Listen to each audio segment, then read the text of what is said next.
ചന്ദ്രലേഖ സിനിമയിലെ താമരപ്പൂവിൽ എന്ന പാട്ടിന്റെ ഷൂട്ടിംഗ് നടക്കുന്നു. ലൈറ്റും ക്യാമറയും ടെക്നീഷ്യൻസും ആർട്ടിസ്റ്റുകളും ഒക്കെ റെഡി.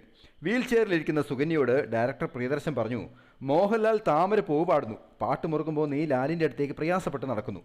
അവിടെ എത്തി വീഴാൻ തുടങ്ങുമ്പോൾ ലാൽ നിന്നെ പിടിച്ചെണീപ്പിക്കുന്നു. നിനക്ക് അഭിനയിച്ച് തകർക്കാനുള്ള രംഗമാണ്. സുകന്യ വേഗം ക്യാരക്ടറായി. പ്രിയൻ ഉച്ചത്തിൽ പറഞ്ഞു, roll camera action. MG Sreekumar തകർത്ത് പാടിയ ആ പാട്ട് പാടി ലാലേട്ടൻ മനോഹരമായി അഭിനയിച്ചു തുടങ്ങി.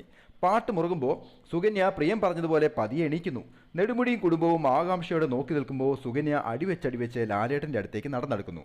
പക്ഷേ ലാലേട്ടനെ മൈൻഡ് ചെയ്യാതെ സുകന്യ നേരെ പോയത് ഫ്രെയിമിൽ നിന്ന് മാറി നിന്ന് ഷൂട്ടിംഗ് കണ്ടുകൊണ്ടിരുന്ന MG ശ്രീകുമാറിൻ്റെ അടുത്തേക്കാണ്.